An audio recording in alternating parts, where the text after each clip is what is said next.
महाराष्ट्र में एनसीपी में बवाल इस कदर बढ़ गया है कि इस पर एनसीपी पर दावा ठोकने को लेकर शरद पवार और अजीत पवार दोनों के बीच खींचतान जग जाहिर हो गई है। मामला अब चुनाव आयोग में है। दोनों ही गुटों की ओर से चुनाव आयोग में चुनाव चिन्ह और एनसीपी पर अपने हक को लेकर याचिका भी दाखिल कर दी गई है।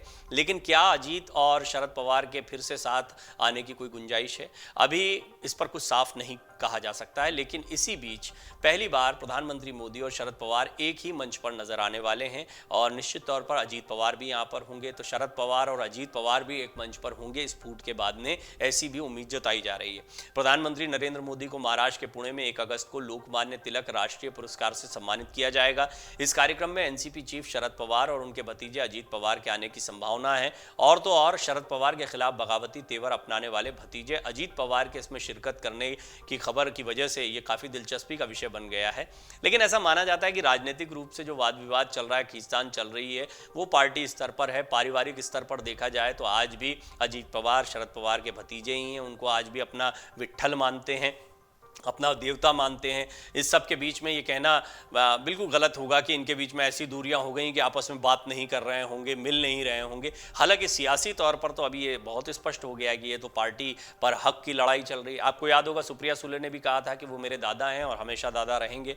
तो परिवार अलग होता है, मेलजोल अलग होता है, और दूसरा राजनीतिक रस्साकशी जो होती है या विरासत की लड़ाई होती है अलग होती है। लेकिन दिलचस्प पहलू ये है कि जितेंद्र आव्हाड जब शरद पवार से मिलने गए थे तो बाहर निकलकर उन्होंने कहा था कि मैं तो अब भी भगवान से प्रार्थना करता हूं कि ये दोनों फिर से एक हो जाएं, क्योंकि एनसीपी इसके बिना मजबूत नहीं दिखाई पड़ती, इससे बड़ा नुकसान हो जाएगा।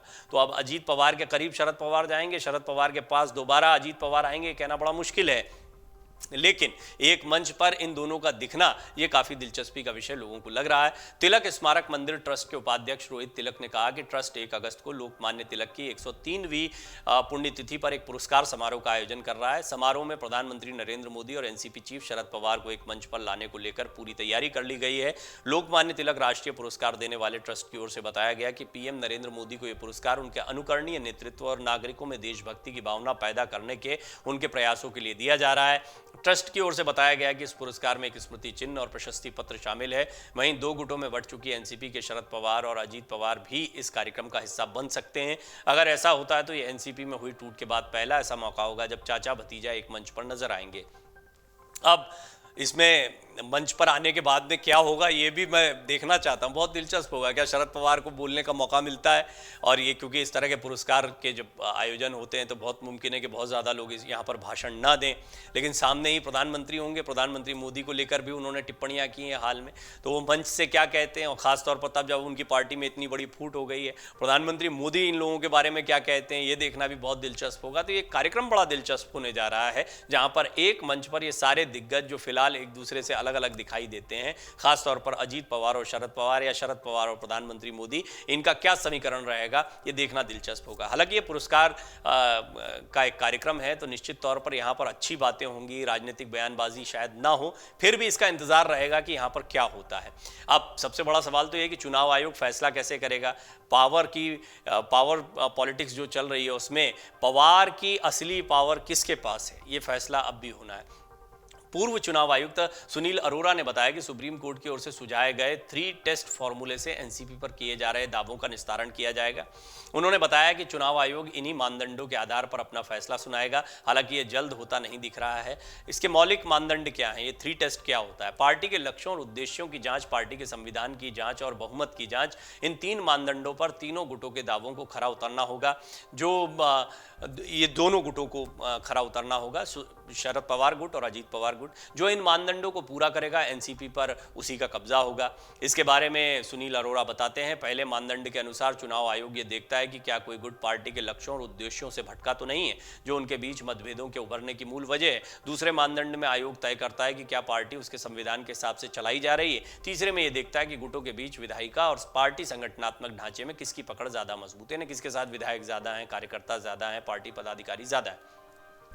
महाराष्ट्र में ताजा राजनीतिक घटनाक्रम को देखते हुए मोदी और शरद पवार के एक मंच साझा करने की संभावना जो है वो काफी दिलचस्पी का विषय इस पूरी चर्चा के बीच में मानी जा रही है, क्योंकि एनसीपी में विभाजन के बाद जब पार्टी के अधिकांश विधायक अजीत पवार के साथ चले गए और एकनाथ बीजेपी सरकार में शामिल हो गए, ऐसे में शरद पवार ने पार्टी में भ्रष्टाचार पर अपनी पिछली टिप्पणियों के लिए बार बार मोदी पर निशाना साधा है, क्योंकि पार्टी से अलग हुए कई विधायकों को केंद्रीय एजेंसियों को जांच का सामना करना पड़ रहा है। ऐसे में पवार ने शनिवार को एक रैली में दोहराया भी कि प्रधानमंत्री को अब उनके खिलाफ कार्रवाई करनी चाहिए। तिलक स्मारक मंदिर ट्रस्ट के उपाध्यक्ष रोहित तिलक कांग्रेस के नेता हैं। रोहित कस्बा निर्वाचन क्षेत्र से विधानसभा चुनाव भी लड़ चुके हैं। उन्होंने कहा कि ये पुरस्कार समारोह गैर राजनीतिक है, इसका कोई मतलब नहीं निकाला जाना चाहिए। इस दौरान कांग्रेस नेता रोहित तिलक ने पीएम मोदी की तारीफ की और कहा कि पीएम मोदी ने पुरस्कार के लिए अपनी सहमति दे दी है। प्रधानमंत्री पुरस्कार प्राप्त करने के लिए कार्यक्रम में मौजूद रहेंगे। शरद पवार ने भी कार्यक्रम में मौजूद रहने की पुष्टि की है, जो इस समारोह के मुख्य अतिथि होंगे। तिलक ने कहा कि इस कार्यक्रम की प्लानिंग कुछ महीने पहले ही की गई थी। रोहित तिलक ने कहा कि यह पुरस्कार पहले भी इंदिरा गांधी, अटल बिहारी वाजपेयी और मनमोहन सिंह समेत अन्य प्रधानमंत्रियों को दिया जा चुका है। उन्होंने कहा कि यह पुरस्कार विभिन्न क्षेत्रों के नेताओं को देश में उनके योगदान के लिए दिया जाता है। यह विज्ञान और सामाजिक क्षेत्र के नेताओं को भी दिया गया है, जिनमें एनआर नारायण मूर्ति, जी माधवन, डॉक्टर कोटी हरिनारायण, साइरस पूनावाला और प्रकाश आमटे जैसे नाम शामिल हैं। ट्रस्ट के उपाध्यक्ष रोहित तिलक ने कहा कि पुरस्कार में एक स्मृति चिन्ह, एक प्रमाण पत्र और 1 लाख रुपए दिए जाते हैं। तिलक के अनुसार प्रधानमंत्री मोदी का जीवन और कार्य लोकमान्य तिलक के प्रयासों से काफी मेल खाता है। तिलक ने कहा कि लोकमान्य तिलक ने स्वराज मेरा जन्मसिद्ध अधिकार है और मैं इसे लेकर रहूंगा का स्पष्ट आह्वान किया था। उन्होंने कहा कि इससे एक कदम आगे बढ़ते हुए प्रधानमंत्री नरेंद्र मोदी ने समाज के सबसे कमजोर वर्ग को साथ लेते हुए सुराज सुनिश्चित करने के लिए काम किया है। तिलक आगे कहते हैं कि प्रधानमंत्री मोदी की विकास की नीतियों, मानव केंद्रित दृष्टिकोण, वित्तीय समावेशन से लेकर सामाजिक सुरक्षा, स्वास्थ्य सेवा से लेकर आवास योजना ने देश के लोगों में काफी बदलाव लाया है। 2 गुटों में बढ़ चुकी एनसीपी के शरद पवार और अजीत पवार भी इस कार्यक्रम का हिस्सा बन सकते हैं और अगर ऐसा होता है तो ये एनसीपी में हुई टूट के बाद पहला मौका होगा जब चाचा भतीजा एक मंच पर नजर आएंगे और प्रधानमंत्री मोदी भी यहाँ पर मौजूद होंगे। अमर उजाला अब आपके टीवी पर भी। अपने स्मार्ट टीवी पर यूट्यूब पर सर्च करें अमर उजाला, चैनल सब्सक्राइब करें और देखें ताजा खबरें, वो भी HD क्वालिटी में। और हाँ, बेल आइकन दबाना ना भूलें ताकि हर खबर हो आपके घर। अमर उजाला, निष्पक्ष, निर्भीक, निरंतर।